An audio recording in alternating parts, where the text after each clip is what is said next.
Thanks for your time today. I appreciate it. So we've heard a lot over the last couple weeks about Senate Bill 202, and it's already been signed into law. But you guys issued a statement last week about the bill, and you support probably, what, 75% of it? Many of the measures are good measures, solid reform, such as really establishing that now we will have 17 days of early voting, which is up from the 16 that were mandated before, and then also allowing all counties to have 2 days of Sunday voting for early voting periods. So that's up to 19 days, and that's a good thing. So again, walk me through. Right now we have one Saturday of early voting. We have one Saturday that's absolutely mandated. So right now it's 16 days, and then counties can have, if they want to, do additional days. This way mandates that every county, all 159 counties, will have at least 17 days, and then those that want to do Sunday voting can have 2 more Sundays to do that. So that's up to 19. You also have said publicly that you support the idea of using a driver's license number or something like that rather than a signature match for absentee ballots. One of the issues that we've been having for several years is that we've been sued by the Democrats and also the Republicans on signature match, because signature match is actually very subjective. And so we can remove the subjectivity, go to objectivity, and when we do that, I think it'll be a better process.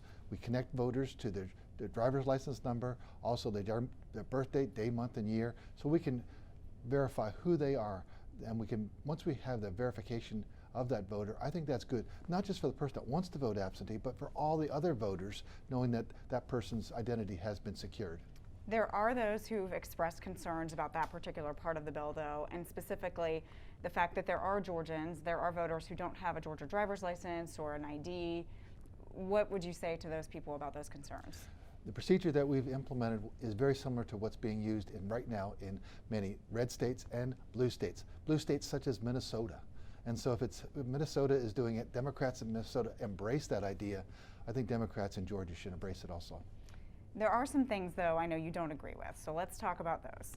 What are the parts? Obviously, right now, you're the chair of the state election board. That would change when this goes into effect.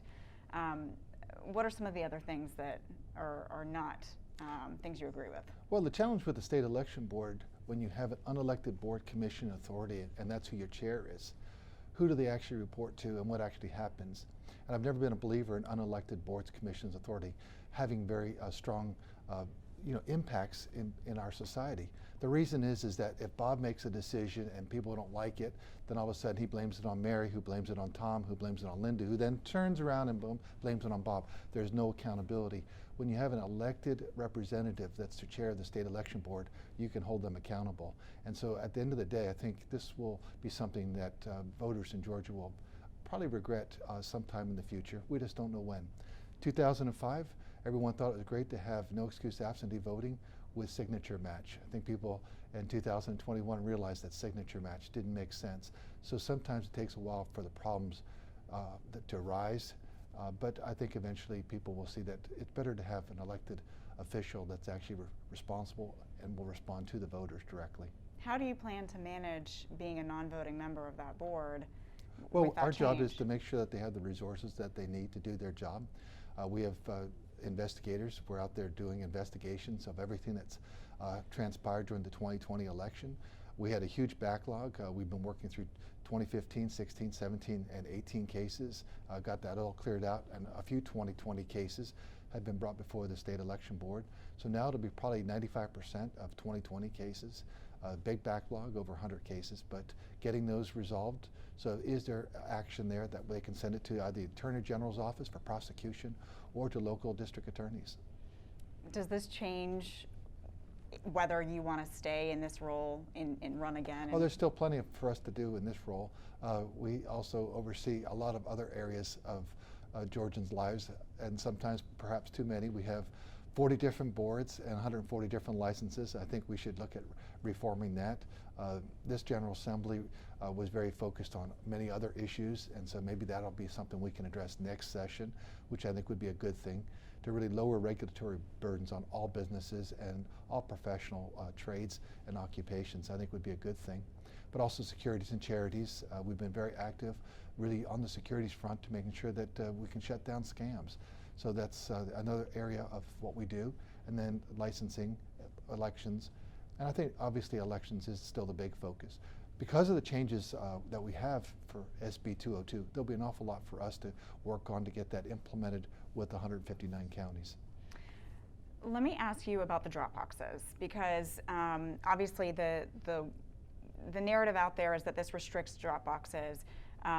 Others would argue that it puts them into state law. What's your feeling on how this impacts Dropboxes in the future? Well, last year, because we were in the pandemic with COVID, the state election board had Dropboxes because we had a huge influx of absentee voting. We went up to about 30% of voters were voting absentee. Well, we're going to probably go back, not down to probably 6%, our historical range, but I would think we'll go down to a lower range because people are getting out and about, and Georgians typically have liked to vote in person. And so we wanted to make sure that the Dropboxes did stay. They were going away after the primary or after the runoff race for the Senate was over. So it was an emergency rule put into place. So now it's actually put into law that every county, all 159 counties will have Dropboxes. Last year, there were 38 counties that didn't have them. And so now they'll be required to have them. So it's really a more uniform process, and they'll be out there based on the population for every location. But of course, Fulton County had more than 40 Dropboxes. They're only going to be able to have probably 9 now, depending on the number of registered voters. Some people, would argue that that's cutting down on accessibility. Well, some of the county election officials, wish that there was one for every early voting location, but the General Assembly looked at all that and they made their decision, and our job is to implement law. Okay. The other thing I wanted to ask you about was something that Fulton County administrators have said was very clearly targeted at them, and that's the mobile voting precinct rule. Do you have an opinion on that? Well, the intent of the mobile voting originally was for an emergency situation. You had a tornado, you had a hurricane, but all of a sudden your precinct is shut down, such as what happened with Secretary Kemp a few years ago when we had the southwest hurricanes that came through.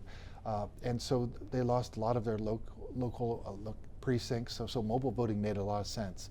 And so what the General Assembly wanted to say, if a precinct has gone out of commission because of some type of emergency, then that's really where the appropriate place for mobile voting.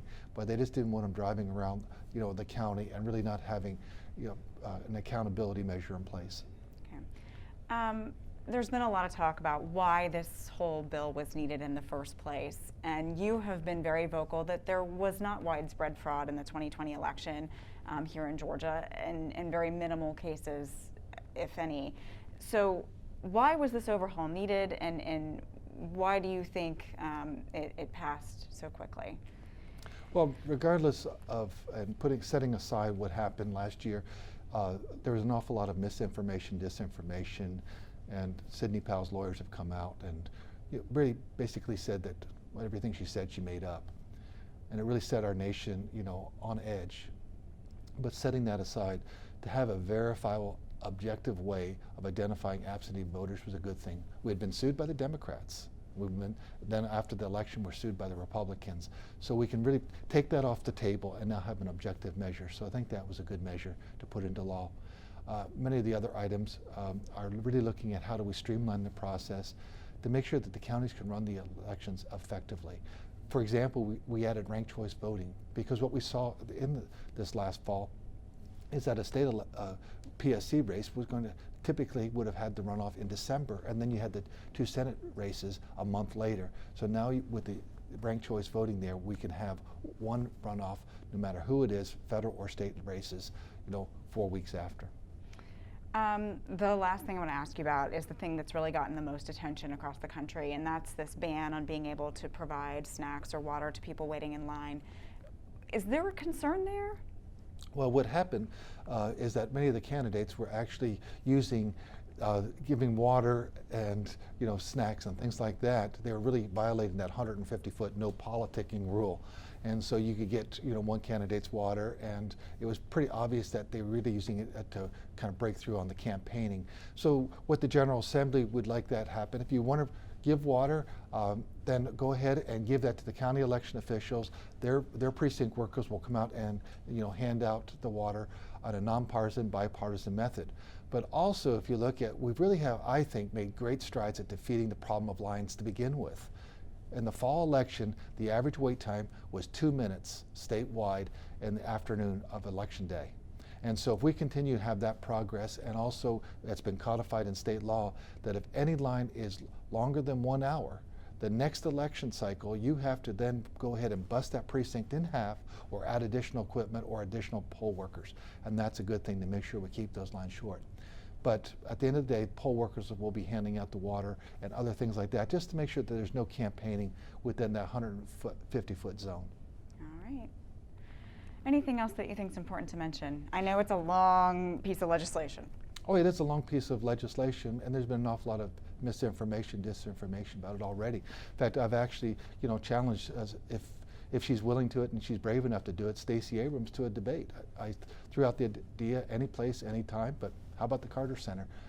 She has started her narrative about voter suppression in 2014, but it wasn't because she came to it honestly. What she did is she went out and poll tested, and what she found is if they did the words and used the words voter suppression, it hit everyone's emotional hot button. So she found this emotional hook, and she's been, playing people like a fiddle since 2014. And so I think that I think it's time we have a debate and talk about these issues, because playing with people's emotions and talking about elections is serious business. Do you think you are the best person to have that debate with Stacey Abrams, or do you think when we get to the governor's race, we're going to have that debate Well, again? she hasn't declared what she's going to do, but she's out there holding herself out as an election expert. And right now, I'm the top election official in Georgia. So I think I'm the person, and this is the time. All right. Thank you so much. Do you have any questions?